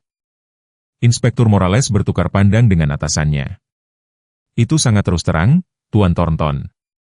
"Saya mengalami semacam wahyu, Inspektur," Richard menjawab, sedikit humor keringnya muncul sebentar. "Tidak ada yang seperti menyaksikan hewan yang Anda hukum menyelamatkan semua yang telah Anda bangun, untuk mengklarifikasi perspektif seseorang." Direktur Simmons beralih ke Emily. "Kami akan membutuhkan penilaian medis lengkap Anda tentang kondisi Scott, Dr. Walker, termasuk dokumentasi rinci tentang luka dan perawatannya." "Sudah disiapkan," jawab Emily, menyerahkan folder dari mejanya. "Saya telah menyertakan garis dasar perbandingan dari pemeriksaan sebelumnya untuk menunjukkan sifat akut dari cedera kemarin." Inspektur membolak-balik laporan itu, mengangguk dengan persetujuan profesional. "Sangat menyeluruh. Sekarang, mengenai singa-singa yang melarikan diri, tanggung jawab itu juga milik saya," Richard menyela. "Log pemeliharaan akan menunjukkan bahwa saya telah diperingatkan tentang potensi kelemahan di bagian pagar kandang singa 3 minggu yang lalu. Saya menunda perbaikan karena kendala anggaran." Direktur Simmons membuat catatan lain, penanya mencakar dengan jelas di ruangan yang sunyi. "Tuan Thornton, mengingat pengakuan Anda mengerti bahwa penyelidikan ini dapat mengakibatkan tuntutan pidana serta penangguhan atau pencabutan izin operasi suaka Anda." Richard mengangguk muram. "Saya mengerti sepenuhnya." Martha melangkah maju, menempatkan dirinya di samping suaminya yang dijodohkan dalam gerakan persatuan yang mengejutkan semua orang di ruangan itu. Sebelum Anda melanjutkan lebih jauh dengan penyelidikan Anda, Direktur, ada sesuatu yang harus Anda ketahui. Mulai tadi malam, kepemilikan Suaka Marga Satwa Whispering Pines sedang ditransfer ke Perwalian Konservasi Nirlaba. Dia menyerahkan folder yang berisi dokumen hukum. Richard dan saya mengundurkan diri dari kendali operasional. Suaka akan dikelola oleh dewan profesional yang berkualitas, termasuk Dr. Walker dan beberapa ahli konservasi dari Universitas Negeri Arizona. Direktur Simmons menerima folder itu dengan kejutan yang terlihat. Ini tidak terduga. Kami juga telah mengalokasikan dana yang besar untuk peningkatan segera semua kandang hewan, Richard menambahkan. Pekerjaan dimulai hari ini, memprioritaskan peningkatan keselamatan di seluruh fasilitas. Direktur mempelajari dokumen-dokumen itu dengan cermat sebelum berbicara dengan Richard lagi. Meskipun perubahan-perubahan ini terpuji, Tuan Thornton, mereka tidak meniadakan keseriusan insiden kemarin. Saya masih berkewajiban untuk menyelesaikan penyelidikan saya. Saya tidak akan mengharapkan sebaliknya, Richard menjawab dengan bermartabat. Saya siap menerima konsekuensi apapun yang sesuai. Erangan rendah dari tempat tidur Scott menarik perhatian semua orang. Anjing gembala Jerman itu bangun, mata ambernya waspada saat mereka bergerak dari orang ke orang sebelum tertuju pada Richard. Meskipun dalam keadaan lemah, Scott berhasil mengangkat kepalanya, telinganya terangkat ke depan, dengan penuh perhatian. Richard mendekati tempat tidur perlahan, campuran emosi kompleks bermain di wajahnya. Dia berhenti pada jarak yang sopan, menatap tatapan mantap Scott. Aku berutang permintaan maaf padamu, prajurit, katanya lembut, menggunakan gelar itu dengan hormat yang tulus daripada ejekan. Apa yang kulakukan tidak bisa dimaafkan.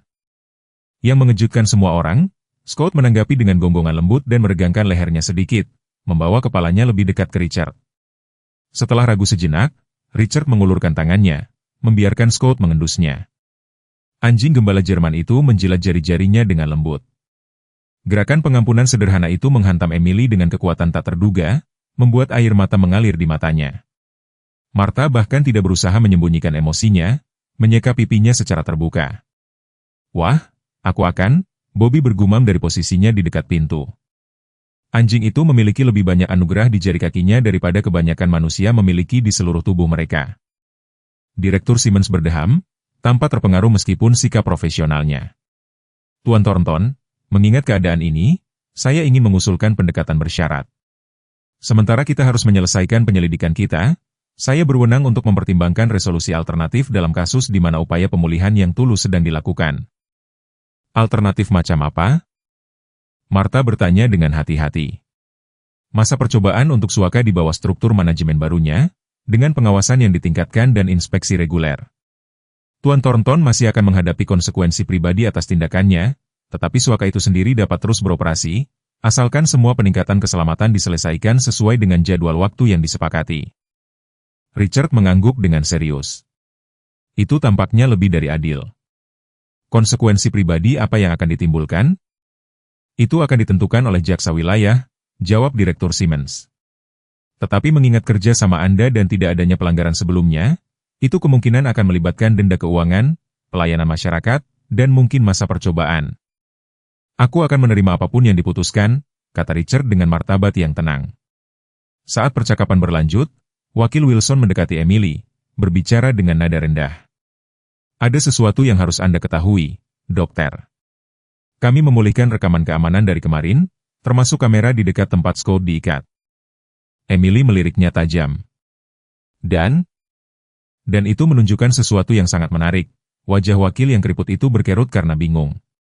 Menurut stempel waktu, seseorang membuka gerbang kandang singa secara manual sekitar 20 menit sebelum badai mencapai puncaknya. Itu bukan hanya kerusakan angin, seperti yang diasumsikan semua orang. Mata Emily membelalak. Seseorang sengaja melepaskan singa-singa itu. Siapa yang akan? Pertanyaannya terputus oleh keributan dari ambang pintu saat seorang anggota staf Suaka muda masuk dengan terengah-engah karena kegembiraan.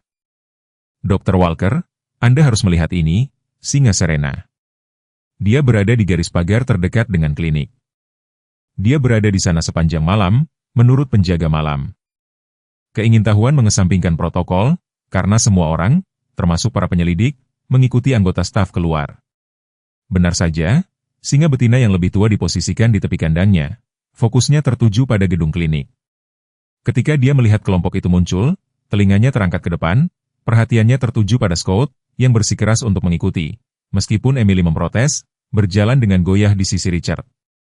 Saya belum pernah melihat yang seperti ini, Direktur Simmons bergumam. Hampir seolah-olah dia memeriksanya.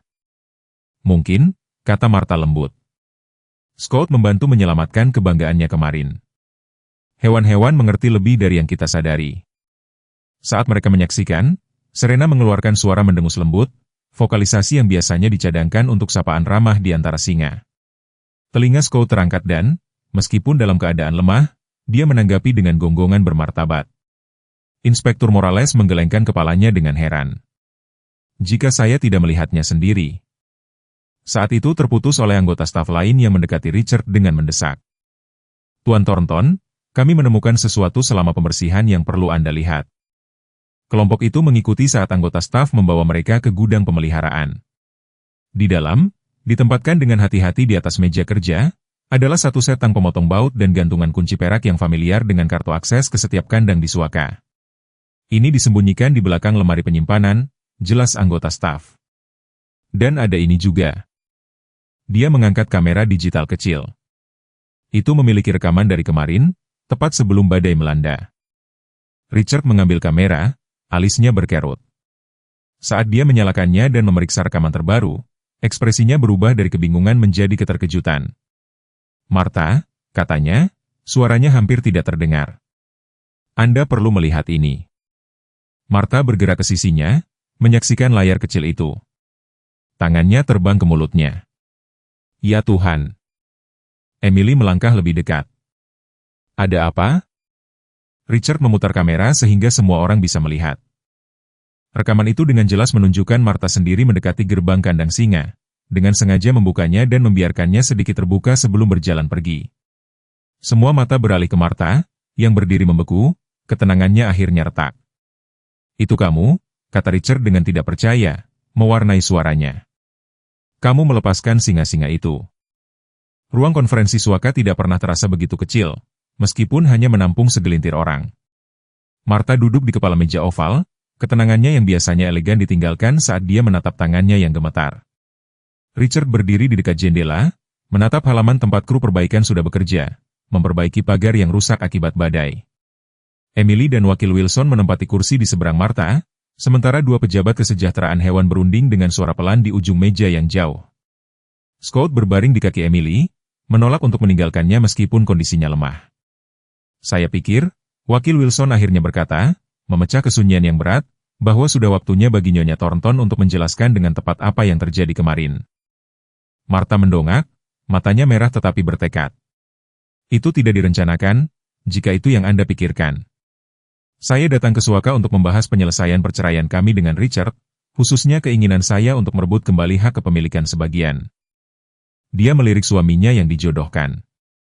Ketika saya tiba, Richard sedang rapat, jadi saya memutuskan untuk mengunjungi bangku peringatan Michael di dekat pusat pendidikan.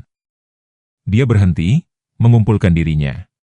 Saat itulah saya mendengar Bobby dan salah satu penjaga junior berbicara.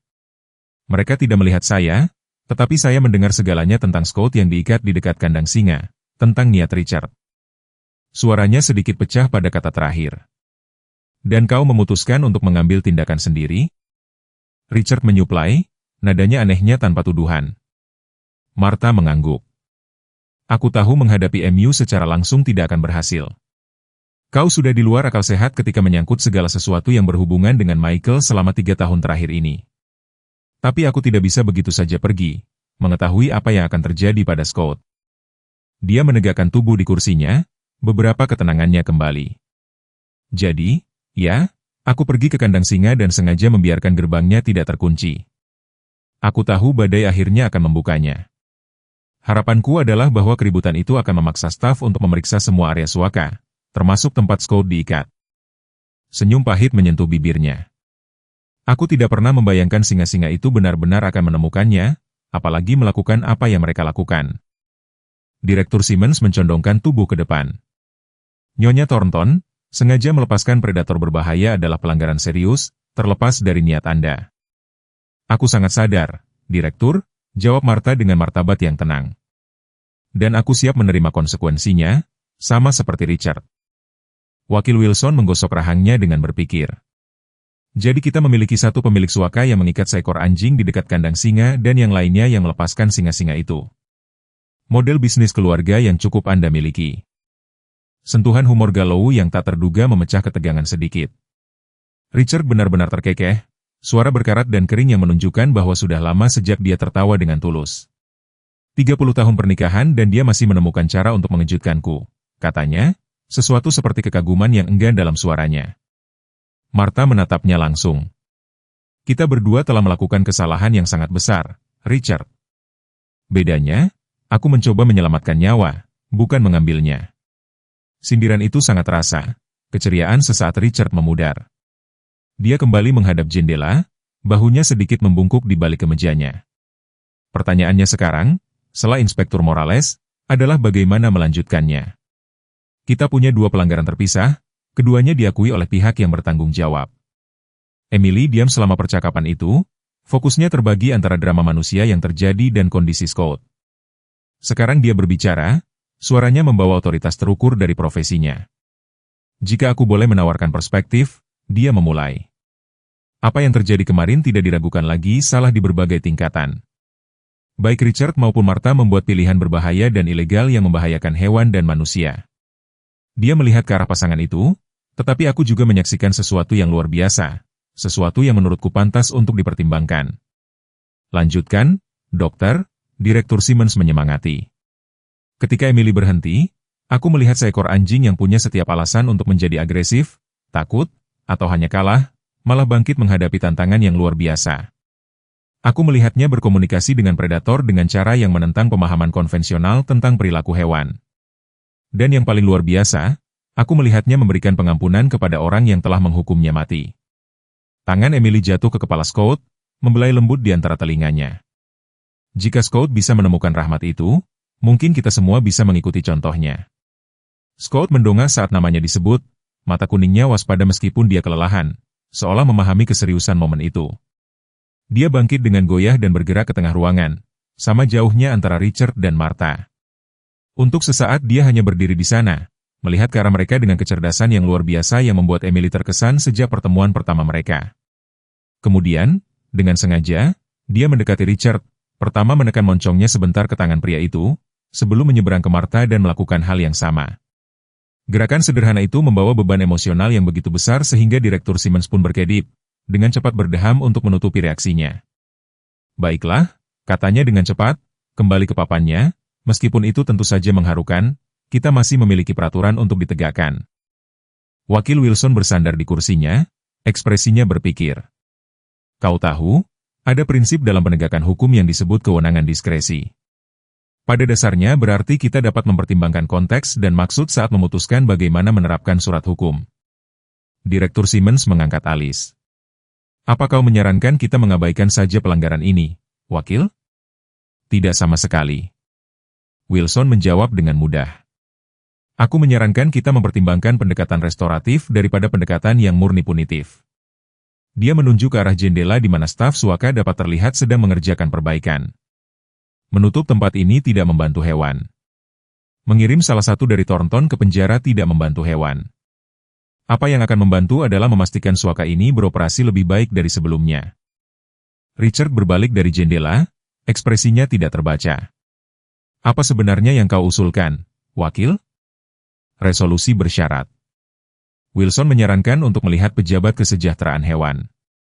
Suaka ditransfer ke kepercayaan nirlaba seperti yang direncanakan.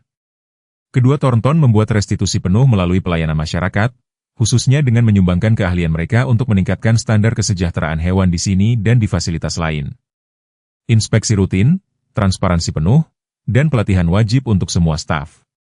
Direktur Simmons mempertimbangkan ini sejenak, mengetukkan penanya ke papannya. Itu tidak teratur, dia mengakui, tetapi bukan tanpa preseden dalam kasus di mana remediasi yang tulus adalah tujuannya. Martha menegakkan badan, harapan berkobar di wajahnya. Kami berdua akan berkomitmen pada persyaratan apapun yang kau tetapkan, Direktur. Suaka ini adalah karya hidup kami. Seharusnya juga menjadi penebusan hidup kami. Richard mengangguk perlahan. Aku telah menghabiskan 3 tahun menjalankan tempat ini sebagai bisnis, bukan sebagai suaka seperti yang seharusnya. Aku bersedia mendedikasikan waktu apapun yang kumiliki untuk memulihkan tujuan aslinya. Dan Scout? Emily mengajukan pertanyaan, ditujukan kepada kedua pejabat dan Thornton. Transfer kepemilikan kepadamu tetap berlaku, Dr. Walker. Richard mengkonfirmasi, tetapi aku ingin meminta hak kunjungan jika kau setuju. Ada percakapan yang perlu kubicarakan dengannya. Senyum tipis menyentuh bibirnya, satu sisi mungkin. Direktur Simmons menutup foldernya dengan jentikan tegas. Aku perlu berkonsultasi dengan atasanku, tetapi aku percaya kita dapat bekerja dengan pendekatan ini, asalkan kondisi tertentu dipenuhi secara ketat. Dia menatap tajam kedua Thornton. Ini bukan tiket gratis. Akan ada konsekuensi, pengawasan, dan toleransi nol untuk pelanggaran di masa mendatang. Dimengerti? Richard dan Martha menjawab hampir serempak. Saat pertemuan berakhir dan para peserta mulai bubar, Emily mendapati dirinya sendirian dengan Scout di ruang konferensi. Anjing gembala Jerman itu duduk di samping kursinya. Posturnya sempurna, meskipun terluka, mengawasinya dengan mata yang penuh pengertian itu. Baiklah, katanya lembut. Sepertinya kau telah berhasil menyelamatkan lebih dari sekadar suaka. Dia berlutut sejajar dengannya, dengan lembut memeriksa perban di lehernya. Kau mungkin telah menyelamatkan pernikahan juga. Dengan caramu sendiri, Scout mendengus pelan, seolah mengatakan manusia terlalu membesar-besarkan pencapaiannya. Pintu terbuka dan Bobby menjulurkan kepalanya. Itu dia, Dok, kupikir kau mungkin ingin melihat ini. Dia memberi isyarat agar dia mengikuti. Karena penasaran, Emily dan Scout mengikuti penjaga taman tua itu keluar ke platform pengamatan, menghadap ke kandang singa. Kebanggaan itu terlihat di bawah sinar matahari pagi, bersantai di bebatuan yang menghiasi habitat mereka. Saat Emily menyaksikan, Serena, singa betina yang lebih tua, melepaskan diri dari kelompok dan mendekati garis pagar tepat di bawah posisi mereka. Kucing besar itu mendongak, mata coklatnya tertuju bukan pada Emily atau Bobby, tetapi pada Scout. Telinga anjing gembala Jerman itu tegak ke depan dengan minat. Sudah terjadi sepanjang pagi. Bobby menjelaskan dengan keheranan yang tenang. Setiap kali kita memindahkan Scout ke bagian suaka yang berbeda, dia melacaknya, mengikutinya di sepanjang kandangnya untuk tetap sedekat mungkin dengan tempat dia berada. Itu luar biasa, Emily mengakui. Aku belum pernah melihat hal seperti itu antara spesies yang berbeda. Bobby bersandar di pagar, matahari pagi menyoroti garis-garis cuaca di wajahnya. Ketika kau mencapai usiaku, Dok, kau mulai percaya bahwa ada lebih banyak misteri di dunia ini daripada yang kita sadari. Beberapa koneksi tidak perlu dijelaskan, mereka memang ada. Seolah untuk mengilustrasikan maksudnya, Scout menggonggong pelan sebagai sapaan. Serena menanggapi dengan suara mendengus yang sama seperti sebelumnya, vokalisasi yang biasanya diperuntukkan bagi jenis mereka sendiri. Kau tahu. Bobby melanjutkan dengan berpikir, ada pepatah lama yang biasa diceritakan kakekku, makhluk Tuhan saling mengenali jiwa satu sama lain. Selalu kupikir itu hanya gagasan yang indah, tapi sekarang, dia menunjuk ke arah pertukaran yang tidak mungkin di bawah mereka. Sekarang aku tidak begitu yakin. Emily menyaksikan Scout dan Serena melanjutkan komunikasi diam-diam mereka melintasi batas-batas spesies, pikirannya yang ilmiah berjuang untuk mengkategorikan apa yang langsung dikenali oleh hatinya, sebuah koneksi yang melampaui pemahaman konvensional. Dia akan membutuhkan rumah dengan ruang, katanya tiba-tiba. Apartemenku tidak cocok untuk anjing seukuran dia, terutama yang terbiasa dengan area terbuka seluas ini. Bobby tersenyum penuh pengertian. Martha menyebutkan bahwa dia menyimpan rumahnya di properti suaka sebagai bagian dari penyelesaian, mengatakan itu terlalu besar untuk dirinya sendiri dan dia akan menyambut teman sekamar berkaki 4 tertentu dan pemilik barunya jika mereka tertarik. Datang dengan tawaran pekerjaan juga. Direktur medis untuk kepercayaan baru. Emily menatap Scout yang akhirnya tenang, berbaring dengan kepala di atas cakarnya, masih mengawasi Serena di bawah. Hanya dalam 24 jam hidupnya telah berubah sepenuhnya. Pekerjaan baru, rumah baru, dan teman yang luar biasa yang tidak pernah dia duga. Bagaimana menurutmu, Scout? Tanyanya, siap untuk misi baru. Ekor anjing gembala Jerman itu berdebam sekali di atas dek, papan yang memberikan respons afirmatif yang jelas. Saat matahari pagi naik lebih tinggi, menyinari suaka dengan cahaya keemasan, Emily merasakan rasa cerah menetap di atasnya. Jalan di depan tidak akan mudah bagi siapapun dari mereka. Pemulihan Scout, transformasi suaka, perjalanan Thornton menuju penebusan. Tetapi untuk pertama kalinya dalam waktu yang lebih lama daripada yang bisa dia ingat, masa depan tanpa penuh janji daripada sekadar kewajiban. Dan di tengah-tengahnya adalah Scout, pahlawan yang tidak mungkin yang telah menyatukan mereka melalui ikatan yang lebih kuat dari darah, melampaui spesies dan mengajarkan mereka semua apa arti keberanian dan pengampunan yang sebenarnya. Teman-teman, kisah Scout ini, seekor anjing militer yang menghadapi pengkhianatan tetapi tetap memilih keberanian, berbicara kepada sesuatu yang mendalam di dalam jiwa kita. Ingat ketika Amerika menghargai kesetiaan dan kesempatan kedua, ketika kita memahami bahwa bekas luka kita, seperti luka tali Scout, tidak mendefinisikan kita tetapi mengungkapkan kekuatan kita. Kisah Scout mengingatkan kita tentang para veteran yang pernah kita kenal, teman-teman setia yang kita cintai, dan saat-saat ketika kita juga berdiri di persimpangan jalan antara kepahitan dan pengampunan. Berapa banyak dari kita yang membawa kesedihan seperti Richard, membiarkannya mengeraskan hati kita sampai kita hampir tidak mengenali diri kita sendiri, atau membuat pilihan putus asa, seperti Martha mencoba memperbaiki kesalahan dengan tangan kita sendiri yang cacat. Di usia kita telah melihat cukup banyak kehidupan untuk mengetahui kekejamannya, tetapi juga belas kasihnya yang tak terduga, seperti singa yang melindungi alih-alih melahap, dan musuh menjadi sekutu. Mungkin kau bertanya-tanya apakah sudah terlambat untuk awal yang baru atau penyembuhan luka keluarga yang telah bernanah selama bertahun-tahun. Kisah Scout membisikkan kepada kita bahwa selama kita masih bernapas, penebusan tetap mungkin. Jembatan yang kita kira terbakar mungkin masih dapat dibangun kembali lebih kuat dari sebelumnya. Lagi pula, jika seekor anjing yang terikat dan dikelilingi oleh singa dapat menemukan jalan pulang, apa yang mungkin bagi kita?